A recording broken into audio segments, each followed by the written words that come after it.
Hi everyone in English 1301, it's Dr. E, and I want to welcome you back from spring break. Hopefully many or all of you had some good time away from the computer screen, at least as it relates to school. I do want you to note that this week, instead of two separate videos, I'm going to try to combine them into one single video. I am unexpectedly dealing with an emergency of sorts with family. Everything will be okay. But I want to have all this available to you as soon as possible and didn't want to wait to make two separate videos. So hopefully we can cover everything in the time allowed. So I'm going to briefly go over the readings that we covered in the week that we were working on before spring break, and that has to do with quoting, paraphrasing, and summarizing, as well as, trying to avoid plagiarism. So these are really important topics, and I don't want to rush through them, but I do want you to know that these are two chapters that I think you should revisit, not just once, but throughout the course as we kind of work towards making sure that we're including research properly and being ethical writers when it comes to including research. So one of the things we really have to do in academic writing is, show what you know. And that means showing that you have done the work, you've read the different sources, and that you're demonstrating your knowledge, but also, of course, giving credit, right, to the people whose ideas you're kind of working with. So there are definitions, right, for these terms, so definitely take some time to kind of look them up. But what I really want to focus on is the idea that I really want to emphasize quoting. Even though this chapter talks about quoting, paraphrasing, summarizing, when it comes to our paper at least, and with most academic writing, just stick with quoting because it's just, kind of the foundation of academic writing is quoting other sources. When you get into paraphrasing, sometimes it's a little bit tricky to put things into your own words and make sure that you're properly giving credit. Now, you can definitely paraphrase if you're comfortable, but again, I'm just suggesting, at least working with our class, go to those quotes, and that, having those actual quotation marks really ensures that you are giving credit to the author. So here we have this highlighted: introduce any source that you cite, naming the authors, and identifying them in some way. I do have a little note here that I'm going to expand on and make sure that you can see. This is an important note that may come up in your quiz, just giving you a heads up. I can't stress enough that we want to follow a kind of three-step process. You want to introduce your source. You want to give, the author or the person behind the source credit, and then follow the quote with an explanation. So with every time we use research, let's work to follow this. So let me use Choi's, for example. You want to introduce Choi's work in a paragraph and say, Amy Choi, in her article, What Americans Can Learn from Other Food Cultures, states, and then you can give your quote, right? So, and then after the quote, you can offer a page number. With Choi's work, we don't necessarily have to work with page number because it is an electronic source. But in a lot of academic writing, you'll have to include the page number. We gave credit in the sentence by naming Amy Choi, right? And then following a sentence like that with the quote, you're going to have to explain it. We can't just assume that an audience understands why you've chosen that quote and how it connects to your own ideas, okay? So that's a really important point. You want to make sure that you're enclosing those short quotations with actual quotation marks. This is super important. That is something that identifies you are using research, right? Those quotation marks let your audience know that you're sharing ideas of other people, which also again means we need to give credit, whether that's in parentheses at the end of the sentence or when you're introducing the idea, right? There's some good examples here. It lets you know how to set off longer quotations. For our class, we really shouldn't be working with block quotations, but this again is something that you may come up against with future writing. Okay. Indicate changes to the text within a quotation. So if you have a quote that's really great, but maybe the verb tense is different, or maybe the language doesn't fit into your own sentence, this is how you kind of make those adjustments so that you can make a quote work for you. Again, please revisit this as we start working more with research.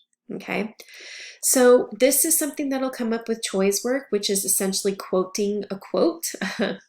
So Choi has a lot of research. She uses a lot of voices and information in her article. We want to make sure that we are absolutely giving credit to the proper person. Okay, so if you see this, Nicholas Carr sums up the difference between navigating without a GPS, as Carr explains. Okay, Ingold, that's who Carr is referencing. Ingold, quote, draws a distinction between two very different modes of travel, wayfaring and transport. Wayfaring, he explains. So let's not get too confused by this. So Carr is writing from here, okay, from the very beginning of the quotation, right? And he's quoting, this particular author is quoting Carr all the way up to this single quotation mark, right? And that's when in the actual, article, Carr is then using a quote from Ingold. And the way to identify that is a single quotation mark. We'll hit on this again because, again, Choi uses a lot of different people in her article that we may want to eventually quote, but we have to make sure that we're giving Choi credit for the article, but also the people who use those words within her article. Make sure that you're punctuating properly. Okay, there's all this information on paraphrasing. I'm going to push through. We've done a lot of work with summarizing. Okay, I am going to switch to our next chapter so that we don't miss some really important information about giving credit and avoiding plagiarism. Credibility is really important when it comes to academic writing. I mean, with any writing in general, sure. I want you to understand that MLA makes us as authors cite most information, unless it's common knowledge. And what we mean by common knowledge is something that is very well known, a well-known historical event, right, or facts. The example I typically use is that regardless, in the US, regardless of ethnic, racial, national identity, or backgrounds, people generally know that Christmas is celebrated on December 25th. People don't have to be Christian to know that because it is something that we in the US kind of understand as common knowledge. So if you say in your paper, Christmas is celebrated on December 25th, you don't have to cite that source, right? Because it's something we all kind of understand and know. You do, though, have to make sure that you are writing to your audience. So if you're writing about, Christmas in a paper that you intend for people in France to read, they typically celebrate on December 25th as well, but you have to understand your audience, people who may not be familiar with that common knowledge, okay? So all of this is information that we need to make sure we're focusing on, right? And then there's a good section on fair use in the internet and then avoiding plagiarism. Please revisit this, it's super important. I put here more troublesome and problematic, however, is the difficulty some students have using the words and ideas of others fairly and acknowledging them fully. 9 times out of 10 when I deal with plagiarism, and I deal with it every semester, it's students who do not do this intentionally. They do not mean to plagiarize, but because there's so many kind of ins and outs of MLA formatting and academic writing, it happens. And that's why we want to make sure we're doing everything we can to avoid it. Patchwriting is something that you may have done in the past. I think we've all probably done something like this until we got more comfortable with the kind of writing that's required in academia. And patchwriting means paraphrases that lean too heavily on the words or sentence structure of the source, adding or deleting some words, replacing words with synonyms.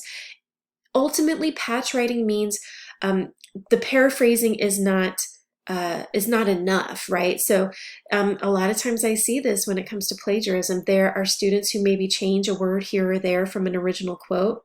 That's not enough. Paraphrasing means actually taking all of that information in and putting it entirely in your own words, okay? That's why I say, if we stick to those quotes with those quotation marks, that forces us to give credit and really allows our audience to understand the difference between our ideas as the authors of the paper and the ideas of the research or the sources that we're using within our paper. There are some really good examples of patch writing that I really want you to make sure you take a look at. And then we have more information here about, how to avoid this confounding thing of plagiarism, because it's so important in academic writing, y'all. So please come back to this. We're going to talk about this in the future as well. I'm going to shift gears now and talk about this week. Okay, I do want to, kind of take a break here and note that the random word for the supplemental part of the video is going to be Cheetos. So the supplemental word is Cheetos. Write that down. Okay, so for this week, if you go to content, you'll see everything here. We're working with these. We have one chapter from the course text, which is really important. And then we have a fun video to watch, and then the article that kind of supplements that video. Both of these are by Jennifer 8 Lee, okay? So your paper topic post is going to be due on Thursday. Again, this is one you can eventually use for your portfolio. And y'all, I know there were some issues in one of the courses with the groups set up last week. I have resolved that issue. That is my fault. So everybody should be placed in groups. You will have to post before you see your group's feedback. You'll need to respond to all your group members by Sunday, and your next reading journal is due by 11:59 p.m. So a few things in addition to your participation quiz due on Sunday, so just make sure you're planning ahead. For the paper topic this week, I want you to work through a few things. First, I want you to make sure you're responding to absolutely everybody. I want you to connect Lee's article with our chapter reading on evaluating sources. Okay, so take a look at this and read through it. Let me know if you have questions. You can post in the Q&A. And then 3 points Lee makes in her video. I want you to pick 3 and really kind of dig into them. Okay, so read through this. And then, of course, I want you to create 2 thoughtful and thought-provoking questions. What I do want you to note is when you go to this area, right, you'll click Start a New Thread, okay?